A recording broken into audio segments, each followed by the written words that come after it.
Well, thank you very much. Thank you for the warm welcome, Owen. I've been advised that if I said something like Prananda, you might even know what I'm talking about. Is that right? Oh, okay. I was also advised that Borada may not be the right thing to say at this point. So my challenge, of course, is that I'm not Welsh. I don't know if you could tell that, but I'm not Welsh. My Hindi is a little bit better than my Welsh. In fact, a lot better. And I'm guessing it's a lot better than your Hindi. So we're going to stick with English, if that's okay with you. All right. I've really enjoyed being here for the day. I came last night, and then I slipped in to listen in on stuff today, just to get a sense of the kind of conversations that are going, to meet some of the people. And in the conversation that was happening this morning with Timon, I think his name is, he said something that I found really interesting. He said, what are you doing to promote your mental health? You know, on a daily basis, what are you doing to promote your mental health? And actually, I have to confess, I'd never thought of that question up to now. Never been an issue to think about it. And if you had asked me the question, what are you doing to promote your physical health? I can tell you what I'm doing, which is I've got a goal to walk 1,000 miles a year. You know, so I just, every day you do a little bit, and at the end of the year you tally it up, or rather there's an app that tallies it up, and it tells me I've done 1,000. The best I've done is 1,550 miles in a year. And it's because the pandemic was on. There was nothing else to do. You basically go out for a walk and you come back home, and then you go out for a walk and you come back home. That's how you hit your target, okay? And why do I have a target for physical well-being? Well, because I had a heart attack 6 years ago. So when you have a heart attack, then they ask you, are you going to do 20 minutes of physical exercise? And you think, well, what, really? Not in that gym that you, in your hospital. That's not the place I want to hang out in. So I had to find something to do. So just as a prompt for you guys, because it's a prompt for me, I'm thinking, what do I have to do?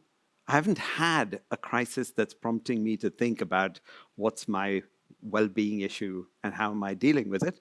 But just to help you think about it in the way I'm going to be thinking about it from today, just wanted to share that with you.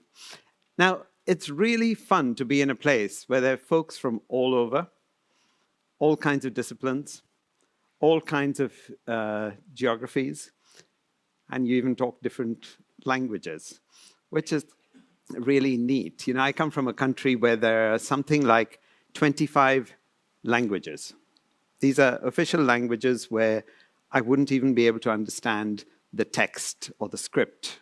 Just completely different. There are 6,000 different dialects. But sometimes in the work that I do, I'm meeting people and we're talking English and I have no idea what they're talking about. It just feels like they're talking in a different language because they might be specialists in some area or the other. Have you noticed this? When specialists start talking, they just talk gobbledygook. It's just impossible to understand because the words just flow out and it's just full of language that demonstrates how much they know and how much they can squash into a sentence because each word has value. Now, we happen to live in a very unusual time. In the time that I've been alive, which is probably longer than most of you, we've managed to destroy 25% of all living species on this planet. I don't want to take full responsibility for it. I think some of you may have had something to do with it as well. But we have a biodiversity crisis. You may also have noticed that we have another kind of crisis. It's a climate crisis. How many people here think we have a climate crisis at the moment? A few of you. Okay. So we have a climate crisis and we have a biodiversity crisis. And you may have also noticed that if you live at the top of the valleys in Wales, your life expectancy will be, according to Public Health Wales, something like 20 years less than if you live at the bottom in the cities. Have you noticed that? Do you think we have an inequalities crisis? Yes, we do. So here's the question for you. what are we doing about it? What are we doing about the fact that we have a climate emergency where we might have, we're trying to achieve 1.5 degrees of warming as ideally we'd get to that point and no more. I was told last month by some scientists at UCL that if we actually burned all the oil reserves that we have in this planet, if we just burnt all of it, okay, it's not a bonfire, we'd be doing it because we're running our cars and doing all the other stuff we do. But if we burnt it, do you know what the warming will be? 16 degrees. And yet, on our planet at the moment, we're actually not stopping. We are burning more fuel than we have ever burned before. So if you think we have a climate emergency, actually there's a whole bunch of people who say, either we don't believe you or we don't care. So if you have a climate emergency and you have a biodiversity emergency and you've got an inequalities emergency, and let's face it, we also have a soil emergency and we have a water emergency. We've just got a whole bunch of emergencies. What's our best plan? Now, when I listen to governments talk about it, they've all got a plan. Have you noticed that? Because some of you work in government, you may have noticed there's a thing called a net zero plan. You may be involved in a net zero plan. The whole of the UK is committed to a net zero by 2045 plan. There's also a Welsh government thinking about, should we have net zero by 2035? And they've appointed this wonderful lady, Jane Davidson, to chair a committee to explore how Wales will get there 10 years before Westminster. Great. We have a net zero plan. Companies around the world have got net zero plans. You know what my slight problem is? Their net zero plan usually ignores the biodiversity problem, and the inequalities problem, and the water problem, and the soil problem. So here's the real question. How do we fix all the problems all at the same time? There's no point doing it any other way. I mean, what is the point of going through hell and high water to solve the carbon problem and then discover, oh, we forgot to do the other ones? Because we're done anyway. So we got to do them all at the same time. Does anyone know how we're going to do that? You're all so enthusiastic about all the other questions. Come on, people. Collaboration. Oh, well, I don't know. So that's the problem that we at North Star Transition have adopted. And sadly, the plan is not going well. We've been going at it for 2.5 years and we haven't finished solving the problem because we still don't know how we're going to fix all of these problems at the same time. So if you're not interested in how we're going to solve these problems, this is a good time just to sit back, relax, take your headphones out if you're listening to a Welsh translation. Just get ready for the pub. But if you think that you might have a small interest in what I'm going to be talking about, I want you to listen carefully, because this could also be one of the most important things you're going to be doing for the rest of your lives. So here goes. Why would we set up something called North Star Transition? And by the way, I've discovered that when I say North Star Transition, some people think I'm saying good night. That is definitely not the plan. That's a different word. It may sound the same from me, but it's not the same word. North Star Transition, not North Star, right? Okay, so there you go. So North Star Transition, what is it? North Star Transition is really, there are two of us who set it up. Olivier is in Brussels and I'm not supposed to say. Some people, when I started coming to Wales, people said, where are you from? And I said where I'm from. And they said, oh, no, you don't want to say that. I'm like, I live in London. What can I do? So instead, the official word is I'm from New Delhi, okay? That's where I'm from. I hope that's okay with you. So Olivier and I decided to set up North Star Transition because our goal was to see, can we tackle all these different crises at the same time? Because we don't think anyone is trying to do that at the moment. There isn't a plan for how we're going to be able to solve all these crises. And we need to do it. So our best answer was, the way to do it, listen carefully, is not how we're doing it right now. That's all we know. Whatever we're doing right now is not delivering the goods. So we've got to do something different. So that was our starting point. So we set up North Star Transition to do that. And the first place on planet Earth we decided that we were going to try out our ideas happens to be Wales. So for the last 2.5 years, we've been working in Wales. And we set up a program that we called Wales Transition Lab. And the purpose of Wales Transition Lab was to ask the question, how would we transition Wales from where it is today to where we'd like to be? And where it is today, we could describe in one word. And you know the word we picked for that? Degenerative.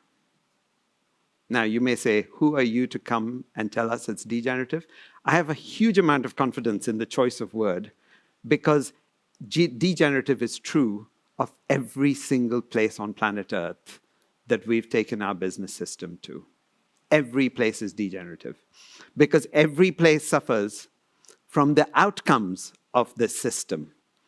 And those outcomes are a climate crisis. It's part of the way our system works. The outcomes are a biodiversity crisis. It's part of how the system works. So, forgive me for saying this, but Wales is a degenerative place. So how would you not be degenerative?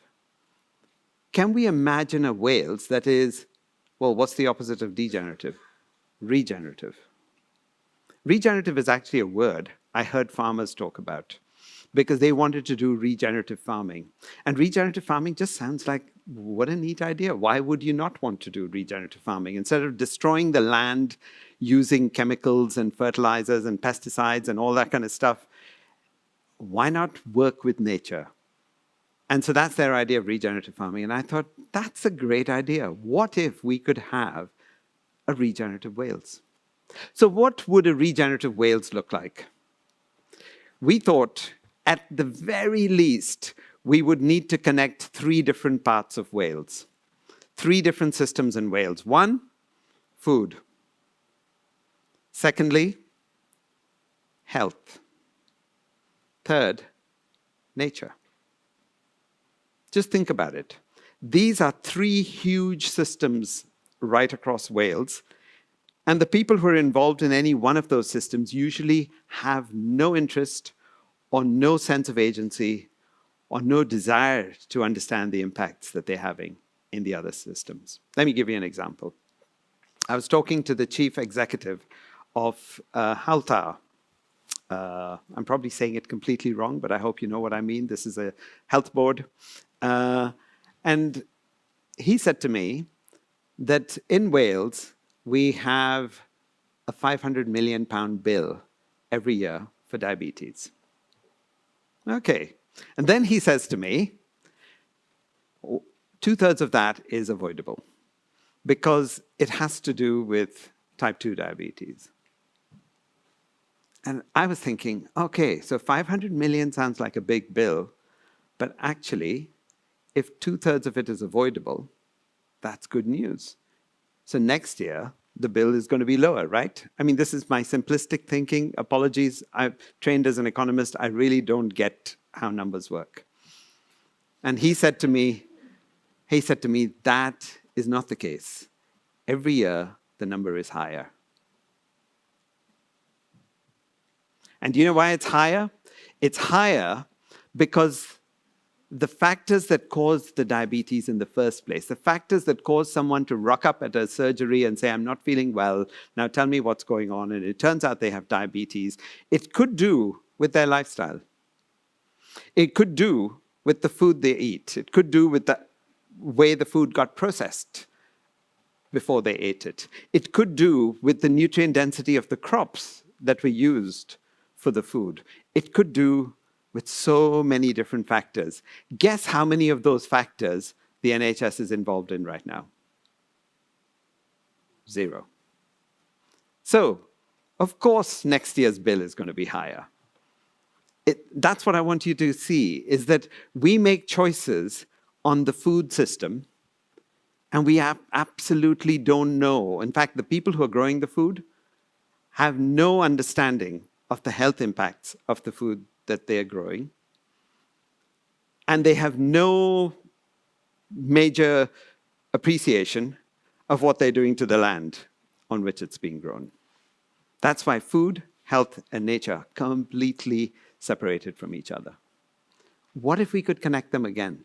What if it was possible to have a Wales that reconnected food, health, and the environment?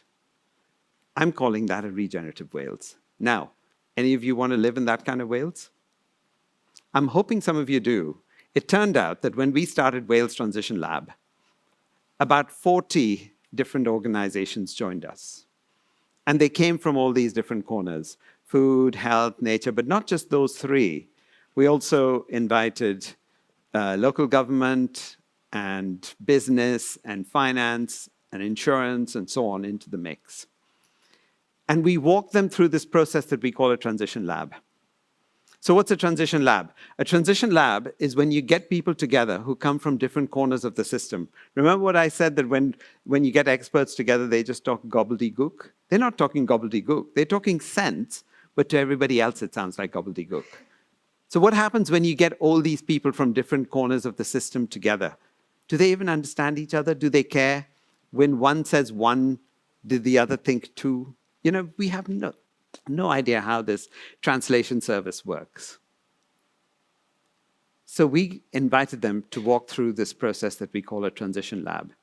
And one of the first things we do in a transition lab is we get these people who are from different corners of the system, and we invite them to begin to think about the challenges and the experiences that the other people in the room have.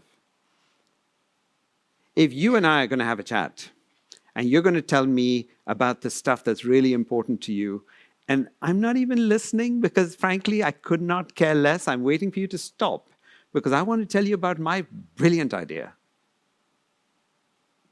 Our collaboration's not going anywhere. It's dead in the water. And yet that's how we often work. We're so busy waiting for our chance to tell our bit because we've worked out the most perfect answer. It turns out nobody else cares. And the same way as I don't regard their answer with any importance, no one's regarding my answer with any importance. So our first challenge is, how do you build empathy between the people who are participating in the room so that they understand each other, they understand the challenges they face, they understand why they think the way they do, we understand why they're not going to change. You know, when we started the process of Wales Transition Lab, we already had farmers and environmentalists engaging with each other. And their engagement went something like this. The environmentalists said, you farmers have totally destroyed our land. We've got a grand plan. We're going to rewild the whole of the central spine of Wales. And the farmers were like, well, we couldn't care less about your plan because we're the people who own the land. You don't own the land, and we're not going to go with your plan. And they were beating the living daylights out of each other in the press. How do you get a group like that to begin to engage with each other on stuff that actually happens to be serious, which is, what does the future of Wales look like? So you build empathy with them, and then we invited them to say, let's imagine together the Wales you'd like to live in. So we're not going to have a discussion about who's done what, who's at fault. Let's put that to one side. Let's talk about what is it we want to do together? What would we like to see as outcomes? And within Wales Transition Lab, you can go and look this up on the web, but within Wales Transition Lab, they came up with 4 ambitions for Wales.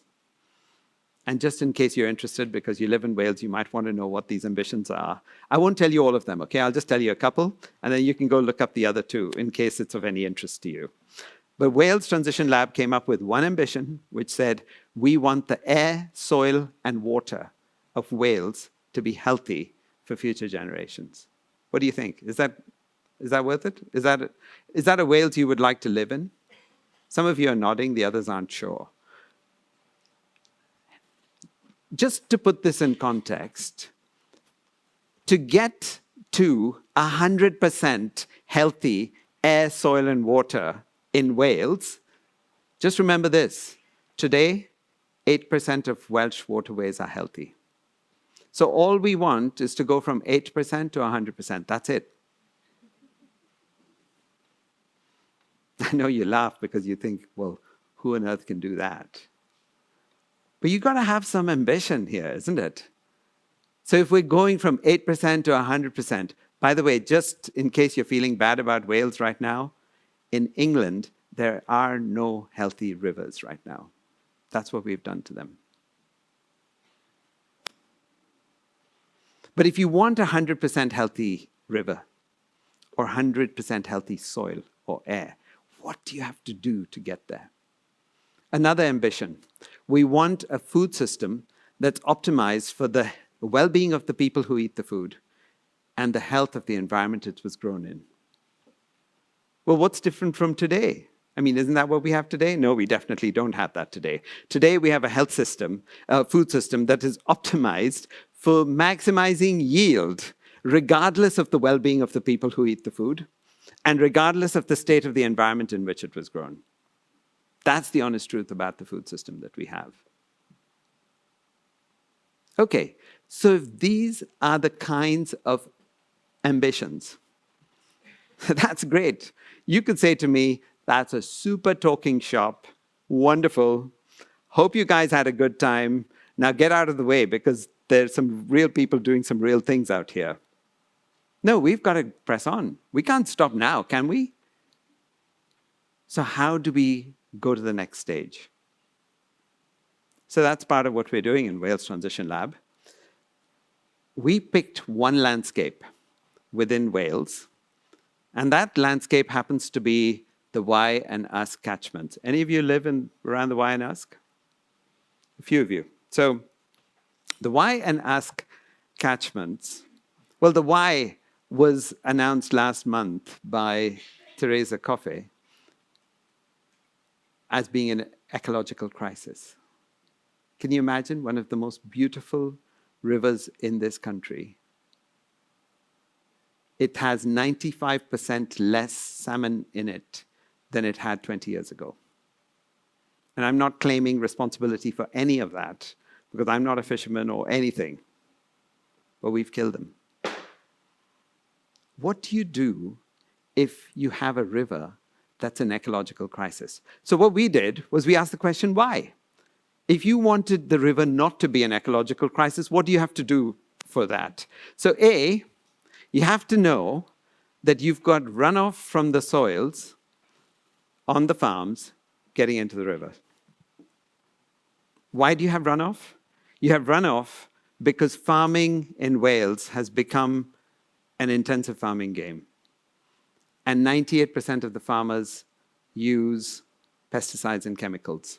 And the pesticides and chemicals have destroyed the structure of the soil, have destroyed the living things in the soil.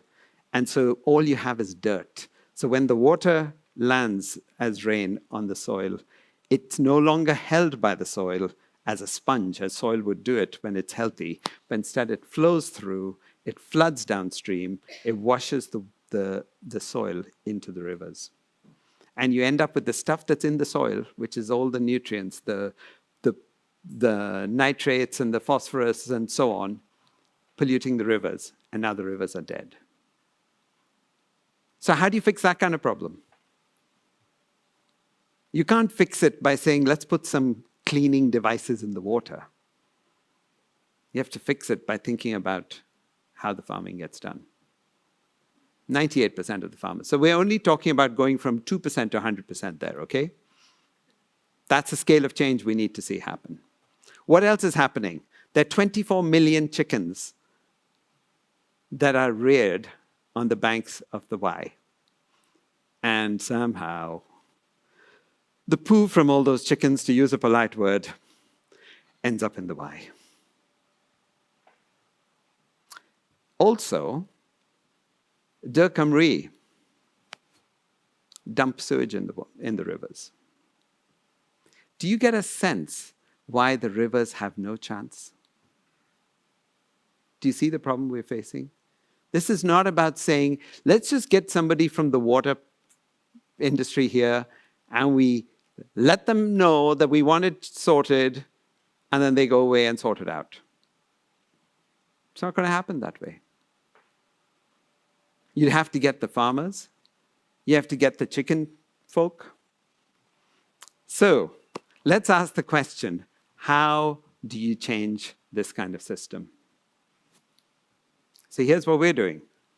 And if you've got a better idea, please come and tell me, because then we're just wasting our time with our not so good idea. But here's what we're doing. We're bringing together the farmers and the chicken folk and the water company and local government. And local government's having a bit of a problem here, by the way. They think that our kind of work is not helpful. And if any of you are interested, I can tell you more about it. But that's a little, in brackets comment. National government, the Environment Agency, by the way, has signed up to be our collaboration partner because they think that the work we're doing is so different from anywhere else in the UK. And their insight, startling though it might be, is that the Y actually covers both Wales and England. The Y doesn't even know there's a boundary involved. It goes backwards and forwards and goes into England and comes back into Wales and goes back out to England. And the Environment Agency said, don't do this as a Welsh thing. Let's just do it for Wales and England. Isn't that brilliant? So they're collaborating with us on making this happen. So how do you do it? How would you do it? We know that if I go to a farmer, especially with my expertise in farming, which Owen already has identified, that I grew up in that farm called New Delhi, and then worked in this other place called Silicon Valley. That sounds like a farm as well, right? As a tech entrepreneur, I don't have the right background to talk to a farmer about why they should change what they do. So on what basis can you have that conversation? Well, you can work out that actually there are other farming models that would be better for the environment. Like, for example, regenerative farming. What if, just imagine this, what if we never used any nutrients on the Y and Usk ever again? Do you think that'd be a great idea? Not if you're a farmer. Because if you're a farmer, you're going to say, you've got to be kidding me. The soil is nearly dead. If I don't put nutrients, fertilizers, and pesticides and all that kind of stuff into the ground, I'm not going to get a crop. So we might think it would be a fantastic thing never to see nutrients on the soil again in Wales, and the farmers are going to say, no, that's not how it works. So how do you walk a farm through this process? Well, it takes 5 to 7 years for a farm to migrate out of being an intensive farm to being an organic, agroecological, regenerative, whatever language you want to use. What happens to the farm during those 5 to 7 years? You may not have thought about it. I'll tell you what, the farmers are thinking about it. Because how on earth are they going to carry out that transition? Who is going to fund them for the 7 years of investment in their soil and the lack of income from just not having a farm that's going to work properly? So we thought, great, it's just money. We need some money to help them walk through this journey.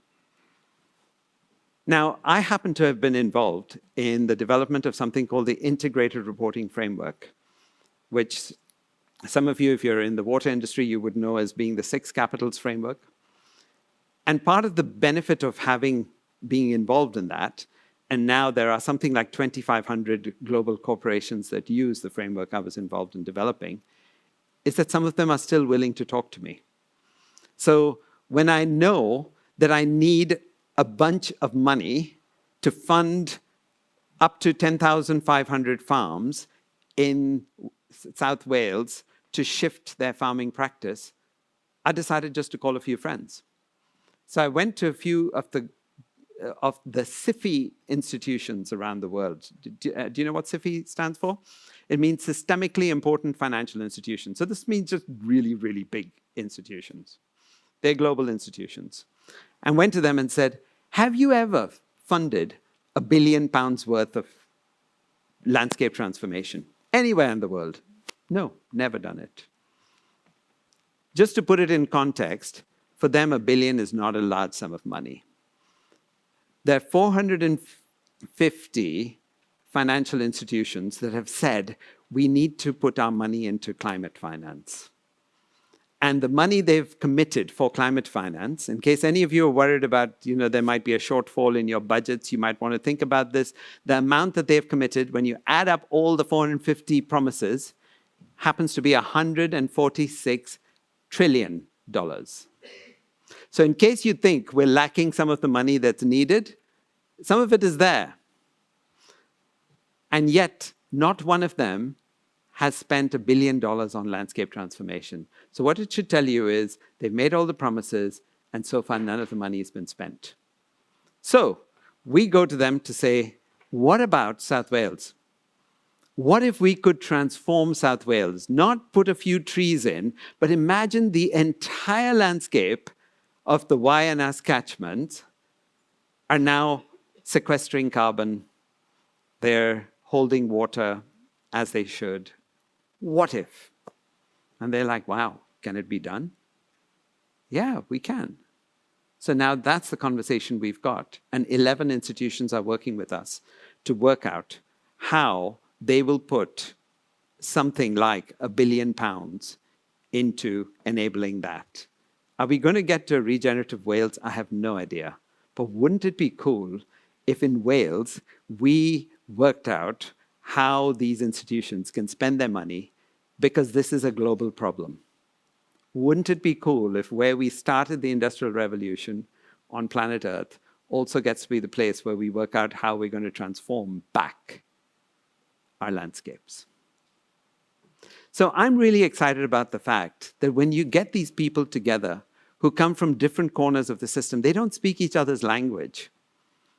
When the environmental folks get excited about a plan that they've got, they usually mean, wouldn't it be great if we could get £1 million or £5 million into this project that we're working on? The other day, 3 months ago, Aviva, big financial institution, put up £38 million so that the Wildlife Trust could buy up failing Welsh farms. And they're going to plant what they call the Atlantic rainforest on these farms. 38 million. And there's one bit of me that's excited about the fact that somebody cares enough to say there's a carbon problem, let's do something about it. And there's a bit of me that's really, really disappointed that no one's asking the question, why are these Welsh farmers going bust? What's going to happen to those communities that are built around those farms? You don't build communities around forests in the same way as you build them around farms. We can't have one answer to a question that actually has so many different dimensions. So when I say to you, we need to do collaboration, we need to do co-production of this stuff, because we need to work together to do it, I absolutely mean it. We have no other answer at this point. If you have the answer, come and tell us. We won't spend any more time on this. We literally have no time left. You've been a fantastically attentive audience, or you've slept really well with your eyes open. I don't know what it is. But I want to urge you to think about the fact that actually this isn't something that happens in some corner, and isn't it great that somebody is doing something there? Every single one of us is involved in and is working in making this current system continue as it is. And you've got to ask yourself the question, how do we change this? What is the point of continuing with the way we have organized stuff so that our food is not healthy, we are not healthy, our environment is going to kill us? What is the point? So I want to invite you to think about what is it that you do that has to do with these huge crises we face. Now, you could say, I'm just an accountant. Well, I want to tell you the story of Chris who's just an accountant. Chris was part of Wales Transition Lab. He was an accountant at Cwmtaf, Morgannwch. I'm sure I'm not saying it correctly, but I hope you know what I mean. It's a health board, in case you didn't work that out. And at Cwmtaf, he was listening to this conversation that was happening between the environmentalists and the farmers and just thinking, what's it got to do with me? I'm in a health board and we've got a global pandemic. These guys who are battling food and nature, it's got nothing to do with me. But Chris, being Chris, dived into his spreadsheets in order to work out what does it have to do with him. And he asked the question, what are we doing on food as Cwmtaf? And it turns out that Cwmtaf spends £2 million a year buying food.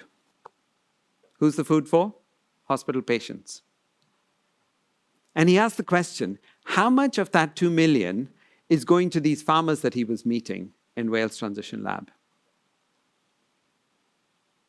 Next to nothing. The food comes from Spain. It comes from Poland. And in the NHS, the lamb comes from Australia. That's what Chris found. And he said, is that the way we should do it? Is there another way? So he invited us, North Star, okay, not Good Night, but North Star Transition, to come and help him. And I thought, I don't want to do this kind of stuff. I've got important things to do. I'm trying to solve the world's problems. And then I thought, no, wait a minute. If that's part of solving the world's problems, let's explore it. Let's dive in. So £2 million worth of spend in Cwmtaf. Let's find out how it works. And we found that there are all sorts of failures and disconnects in the system, all the way from the farm to the hospital plate. Shall I give you one example of a failure?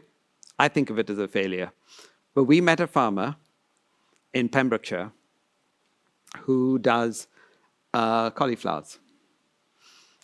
And he'd said to me, we bin 60% of our cauliflower output.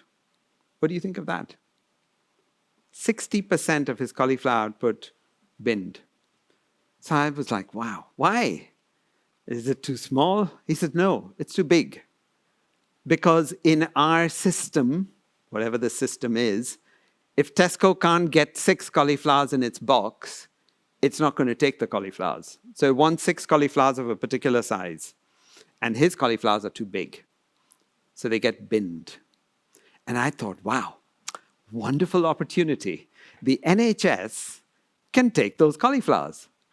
It can pay a small price for cauliflowers. The farmer gets something. Everybody's happy. Isn't this a good solution? Don't you think this would be great? You know what? It can't work. Do you know why?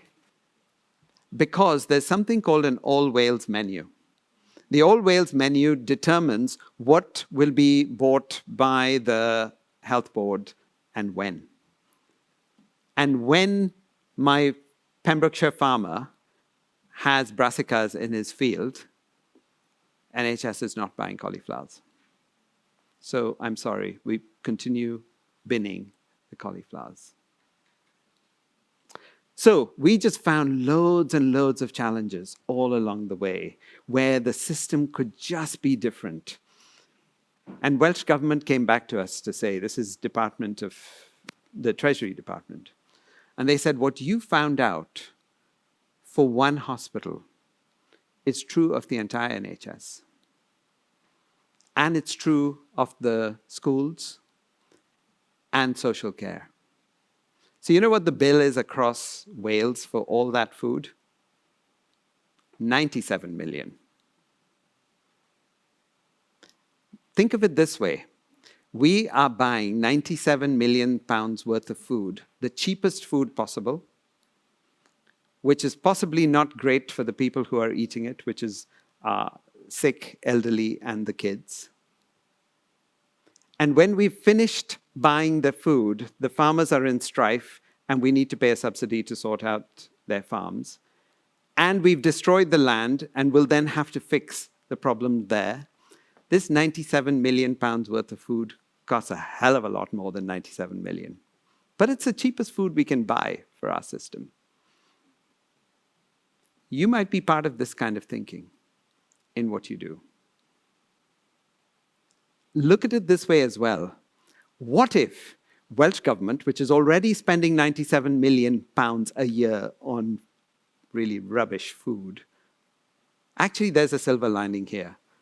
Not all that food was bought in Wales. Therefore, if you're destroying farms, you're destroying them abroad. So great. Wonderful silver lining. But to be serious, if Welsh Government decided it was only going to buy food that met the requirements for the well-being of future generations with its 97 million, there isn't 97 million pounds worth of well-being of future generations food grown in Wales right now. So we need to change the food system anyway. But wouldn't it be great if for all those farmers that we're saying, please, let's change the system, we could say to them, there's 100 million pounds worth of food that was going to be bought and it was going to fit this requirement. It's so exciting. We can actually do things differently. I'm looking at you and thinking, you folks are in the space. Most of you may think, me? I can't do this. This is beyond me. Well, then, yeah, then it's beyond all of us. But if we do this together, we can do something. Thank you very much for listening.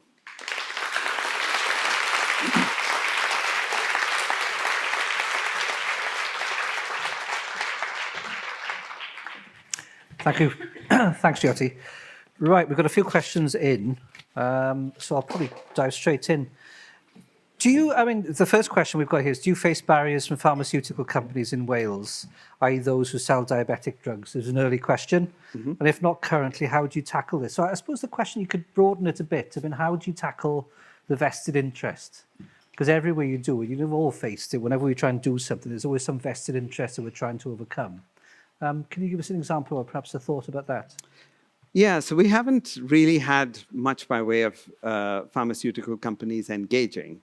We've got the health boards engaging. So 3 of the 7 health boards across Wales are engaging with us now. Not a single one of the pharmaceutical companies.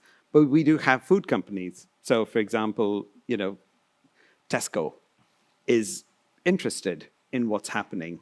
Why? Because Tesco buys 30% of the output of Wales, of the food output of Wales. And if there's going to be changes, then they want to be part of that.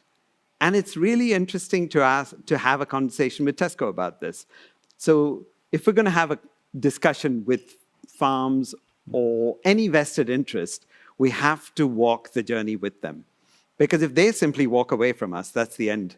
We'll not be able to change the system. They're very powerful. But we want to bring them into the discussion. And that's why the whole idea of collaboration and co-production is going to have to include Tesco in that discussion. Great, thanks. What are the key skills that North Star Transition uses in supporting collaboration and co-production where there might not be a shared vision? Oh, there's never a shared vision. So let's be absolutely clear on that. Nobody, you don't bring a bunch of people from different corners and then they say, oh, great, we don't have to do any more work because we all share the vision. No one shares the vision. In this room, you don't share a vision. You've got different views as to what needs to happen going next. So how do you go about that process?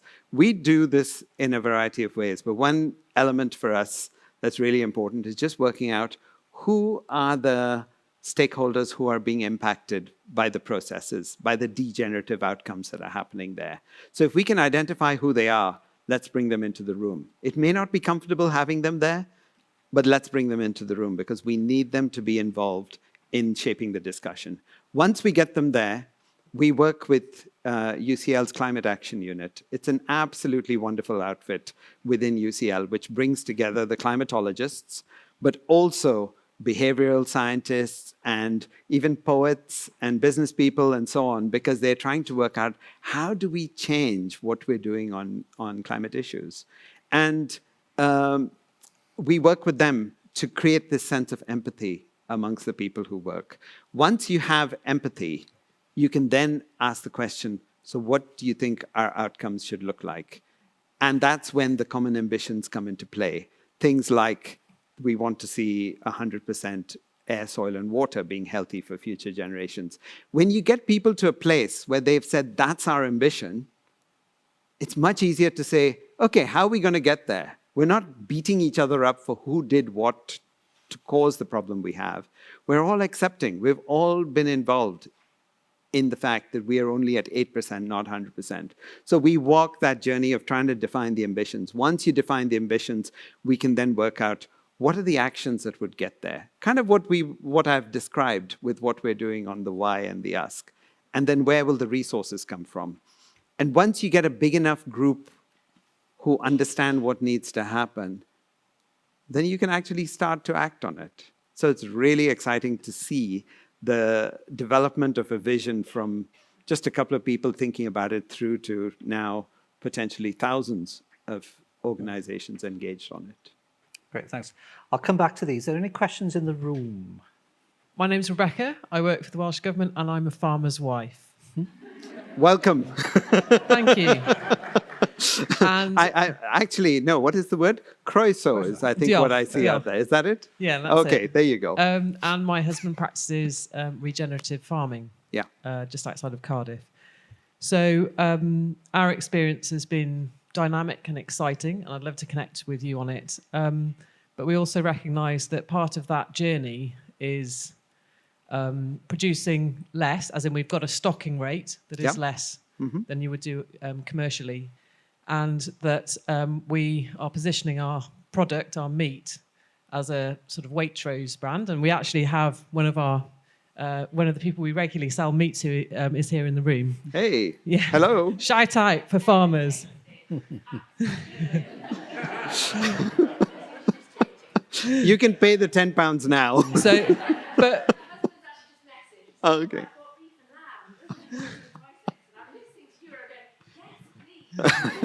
so the proof is in the pudding, as they say.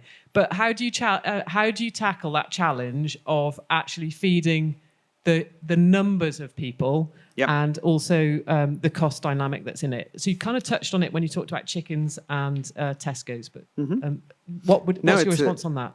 It's a really, really super question. You know why it's super? Because it's fiendishly complicated to answer that. But I'm going to have a go at sketching out the terrain. Not give you an answer because I don't think I have an answer for you, but I want to sketch out the terrain. So first thing, we have got much more animals on the land than the land can sustain. So that's one challenge. If you want a regenerative system, then it's got to be at a level that works for all living things on the land. And right now we've got a lot of animals on the land. And that has been driven by years and years of a subsidy system that meant that farmers got paid by head of animal. So the more animals you have, the more you can earn as your subsidy. So that's a challenge. How do you say to a farmer, well, you might have to run at a lower stocking rate? Secondly, if we did all this regenerative farming, let's be absolutely clear that there's a really good reason why people do intensive farming. It's because the output of their farm is higher. All those chemicals, they do something. The output is higher. So if you're going to be regenerative, you might be at 60% of the output as to when you were intensive. That's a 40% drop. Sorry, yeah. But your costs are also higher. Oh, yeah. So I'm not going to ignore the economics of this, which is that we have done case studies of farms who have migrated to regenerative farming. And if, as a regenerative farm, you're not going to buy the high-yielding seed, well, then you save some money. And the seed that is not high-yielding, but just regular, sometimes called heritage seed, that seed doesn't need the fertilizer, doesn't need the pesticide, doesn't need the machines to spread this stuff around. doesn't need the diesel to run those machines. Actually, the input costs for regenerative farming are so much lower that for the first time in their lives, farmers who are going down this road are actually making money. Isn't that crazy? They spend all this time doing the farming, and we find that they've ruined their land by doing what is regarded as good conventional practice, which is intensive farming. They've ruined their own land, and they don't make money. Instead, they hand the money over to big ag, which is the people who provide all that stuff.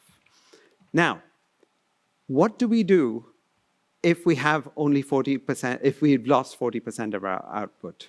That's a huge crisis for the country as a whole, because how do we feed all the people?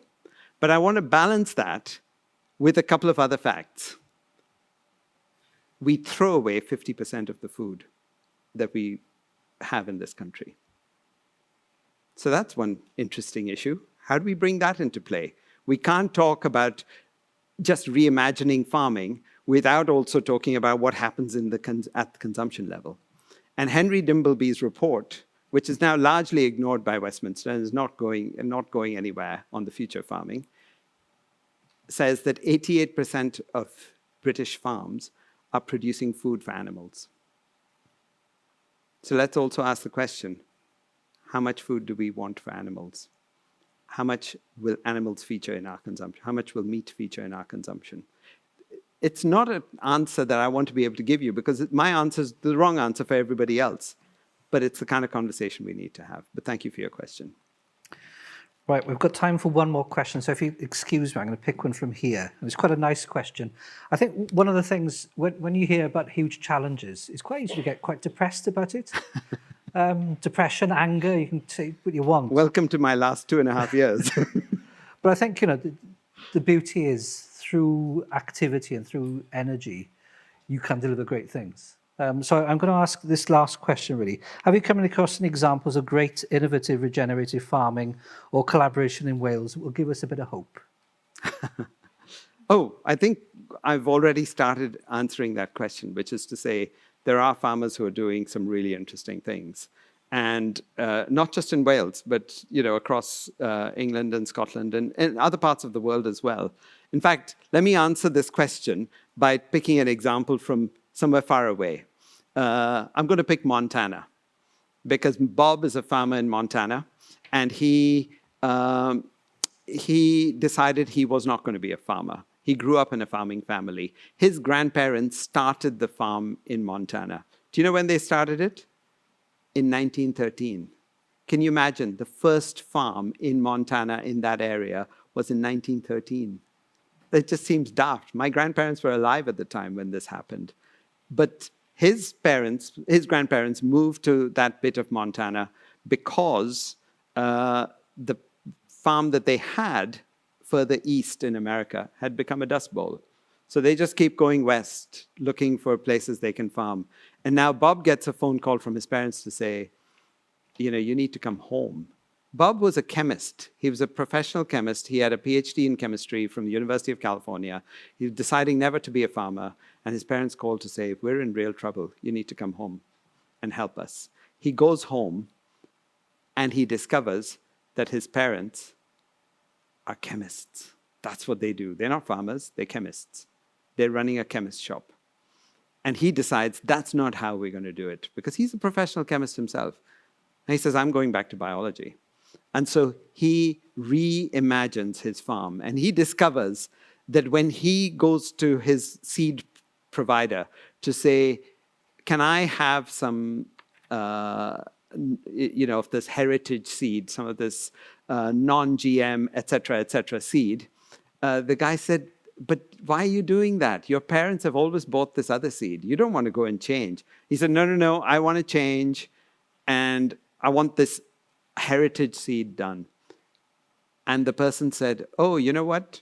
Tied to the purchase of your high-yielding seed is also the supply of all the inputs that you need and the leasing of your equipment. So if you're not going to buy that seed, can we have our equipment back, please? That's how the system works. And Bob has absolutely transformed his business. What was a 3,000-acre farm is now 4,500 acres because he's been buying neighborhood farms that are going bust because they're just doing the old stuff. And his farm is continuing. That story, I thought, that must be an American story. And I've been hearing about it here. And I'm meeting farmers who are not just following this track, but are also growing vegetables. Wales hardly produces any vegetables. That's crazy. We need to do that, but it doesn't happen at the moment. But there are now farmers who are doing that and exploring new methods. So there's plenty of hope. I wouldn't give up on the hope. How do we make it part of the system rather than just being this little thing that happens on the corner? We've got to just make it part of the mainstream. Brilliant. Thank you, Jyoti. Let's hear it for Jyoti now. And,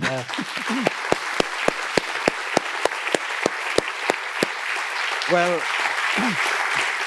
I do have to say this.